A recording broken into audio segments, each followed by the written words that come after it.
अस्सलाम वालेकुम sir. Sir मेरा नाम मोहम्मद इब्राहिम है। पीएम 154 का मेरा इंटरव्यू था। और सर अल्लाह के फजल से और आपने जो तैयारी करवाई थी और आपके यूट्यूब चैनल से भी काफ़ी ज़्यादा हेल्प मिली। मेरा इंटरव्यू जो है वो रिकमेंड हो गया। उसके अलावा सर मैं अपना जो है एक्सपीरियंस वगैरह शेयर करना चाहूँगा। एक दिन पहले सर उन्होंने कॉल की थी कि सुबह 7 बजे पहुँच जाना with well dressed and proper haircut. तो सर मैं वो सब कुछ जो है करवा के गया था। सुबह 6:30 बजे मैं सेंटर चला गया था। और वो गेट जो था वो 7:30 बजे खुला था। हमारा उस दिन जो था 10 बच्चों का बैच था। तो सारे बच्चे जैसे ही आ गए तो उन्होंने हमें साथ में हॉल में बिठा लिया।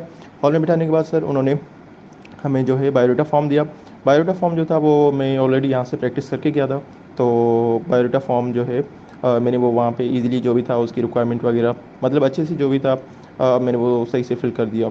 उसके बाद बायोडाटा फॉर्म के पीछे ही से ही 2 पेजेस अटैच हुए थे। तो उन्होंने हमें कहा कि 4-4 मिनट दी एक एक ऐसे के लिए। सबसे पहले उन्होंने हमें इंग्लिश का ऐसे लिखवाया जो था कि इंटरनेट इज़ अ ब्लेसिंग और अ प्रॉब्लम।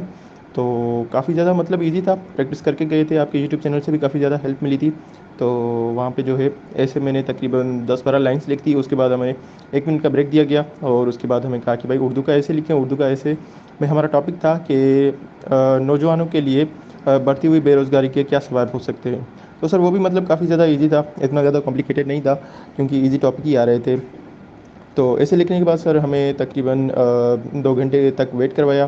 फिर लेफ्टिनेंट कर्नल साहब आए, उसके साथ कैप्टन था और एक साइकोलॉजिस्ट साहब आए। तो मेरा जो सर नंबर था वो 8 नंबर था सीरियल। तो पहले 7 का इंटरव्यू हो गया। किसी का इंटरव्यू तकरीबन 10 मिनट चल रहा था, किसी का 5 मिनट, किसी का 3 मिनट भी चल रहा था। तो सर मेरी जब बारी आई तो पहले तो मैं ये बताना चाहूँगा कि मेरा जो इंटरव्यू था वो 19 मिनट तक चला था।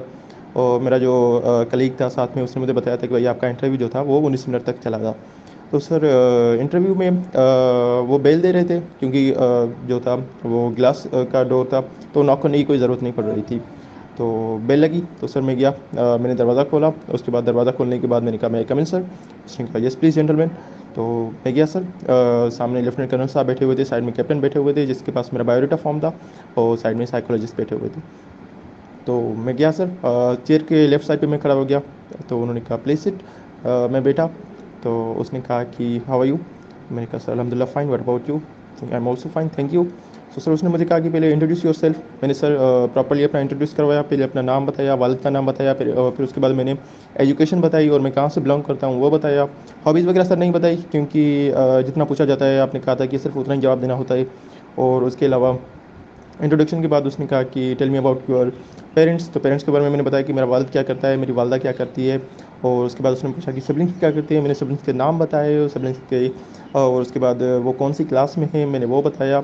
और वो अभी उनकी एज क्या है फिर मैंने वो बताई।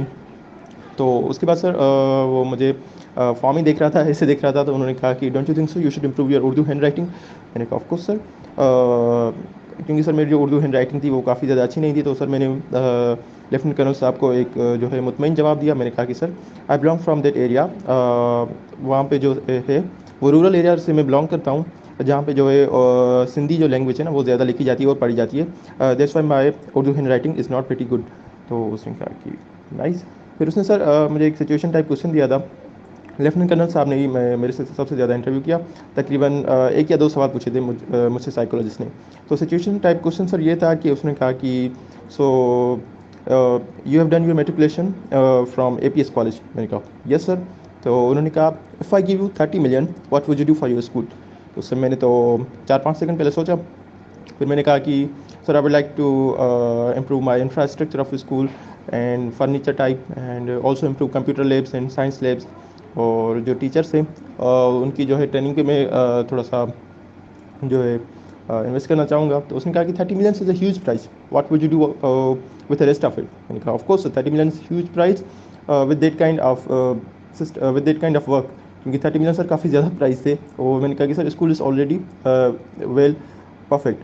तो उसने कहा कि फिर भी आप क्या करेंगे बकाया पैसों का। तो मैंने कहा sir I hand over the cash to the principal because he knows school better than to me. उसने कहा ओके। उसके बाद सर उसने कुछ ऑर्गेनाइजेशन पूछी थी। सीपेक पूछा कि CPEC what you know about the CPEC. तो मैंने कहा sir CPEC is a China Pakistan economic corridor. And उसके बाद मैंने बताया कि it is 2 phases, one was in 2013 and second one in 2016। और ये जो है जो रोड से मतलब जो सामान वगैरह ट्रांसपोर्ट किया जाता है, और उसमें काफ़ी ज़्यादा चाइना जो है उसका मेन रोल है। तो मतलब इतना कुछ मैंने नहीं बताया, बस थोड़ा थोड़ा ऐसे बताया था। उसके बाद उसने पूछा कि भाई what you know about the coastline. Sir मुझे कोस्ट लाइन के बारे में ज़्यादा पता नहीं था, बस इतना पता था कि कोस्ट लाइन पाकिस्तान की कितनी है। तो मैंने कहा कि पाकिस्तान की जो कोस्ट लाइन है 1046 है। फर्दर मोर मुझे sir I am not aware of this question. उसके बाद उसने कहा कि what do you know about, मतलब आप ऐसे तो नहीं पूछा what do you know about, पर कहा कि रशिया और यूक्रेन की जंग के बारे में आप थोड़ा बताएं। तो सर मुझे उसके बारे में कुछ इतना आइडिया नहीं था, फ़लस्तीन और इसराइल के बारे में था, और कुछ और जो दुनियावी जंगें चल रही थी उनके बारे में था। तो मैंने कहा कि sir I am sorry, I don't know. तो पहले मैंने सोचने की बात कहा, ऐसे ही मतलब अचानक मैंने नहीं कहा। तो ये हो गया सर। उसके बाद मतलब सिचुएशन टाइप क्वेश्चन वगैरह भी उसने पूछ लिए, और मेरे बारे में कुछ पूछा। मैंने अपनी जो हॉबी लिखी थी, to my friends perspective impulsive, मतलब थोड़ी सी जज्बाती। तो साइकोलॉजी साहब ने मुझसे पूछा कि आप इम्पल्सिव कैसे हैं, मतलब आपके फ्रेंड्स आपको ऐसा इम्पल्सिव क्यों मतलब मानते हैं। मैंने कहा सर कुछ ज़्यादा तो नहीं होता, मतलब कभी कभी जज्बाती हो जाते हैं, क्योंकि cancelling the programme at the end time, and मतलब कभी कभी डिबेटिंग टॉपिक्स आ जाते हैं, तो इस वजह से ना कभी कभी इम्पल्सिव हो जाते हैं। मैंने मतलब प्रॉपर जवाब दिया, ना ही ज़्यादा नेगेटिव दिया ना ही ज़्यादा पॉजिटिव दिया। जो मेरी सर बैठ हैबिट थी मैंने मतलब एग्जैक्ट लिखी थी, मैं नेचुरल वहाँ पे रह के गया था। उसके बाद सर मतलब उसने कुछ और भी क्वेश्चन किए, मुझे सही से याद नहीं है। उसके बाद उसने कहा कि okay now you can go. So sir तकरीबन काफ़ी टाइम बाद, तकरीबन 1 घंटे के बाद हमारा रिजल्ट आया, और हमारे जो थे आधे बच्चे जो थे वो रिकमेंड हुए, और 5 जो थे वो नॉट रिकमेंड हो गए थे। तो यही था सर मेरा इनिशियल का इंटरव्यू। Thank you sir. अभी बहुत सारे बच्चे परेशान होंगे कि हमने तैयारी कैसे करनी है, तो परेशान होने की ज़रूरत आपको बिल्कुल भी नहीं है। अगर आप हमारी ऑनलाइन क्लासेस लेंगे, कंप्लीट हम आपकी तैयारी करवाएंगे ए से लेकर जेड तक। अभी तक हमारे 78 बच्चों ने अपने इनिशियल टेस्ट और 57 बच्चों ने अपने इनिशियल इंटरव्यू पास कर दिया है। अगर ये बच्चे पास हो सकते हैं तो आप भी पास हो सकते हैं। वही सवाल हम दे रहे हैं टेस्ट के लिए। पहले समझाते हैं हम कि 5 सेकंड में वर्बल को कैसे करना है, नॉन वर्बल को और एकेडमिक को। इंटरव्यू के इससे भी हम आपको वही टॉपिक्स देते हैं जो कि बार बार रिपीट हो रहे हैं। आपके यहाँ पे इससे चेक होते हैं, मॉक इंटरव्यूज आप देते हैं, जिससे आपको पता चल जाता है कि आप क्या मिस्टेक कर रहे हैं। जब आपको यहाँ पे पता चल जाता है, आगे जब जाते हैं किसी किस्म का आपको मसला नहीं होता। अगर आप यूट्यूब से तैयारी करना चाहते हैं तो ये हमारा चैनल है SSB स्मार्ट स्टडी, इसको आप सब्सक्राइब कर सकते हैं। कंप्लीट आपको यहाँ पे सारा कुछ अवेलेबल है। टेस्ट के भी एक्सपीरियंसेस है, इंटरव्यू के भी, हर सेंटर के एस्से के भी एक्सपीरियंसेस है, और बच्चे जो कि पास हो गए उन सारों के एक्सपीरियंसेस यहाँ पे मौजूद है। एस्से के सोल्व टॉपिक्स भी मौजूद है। तो अगर आप सब्सक्राइब करेंगे, कंप्लीट आपकी तैयारी हो सकती है। मजीद जो भी आपके सवाल हैं इसी व्हाट्सएप नंबर पर आप हमसे रब्ता कर सकते हैं।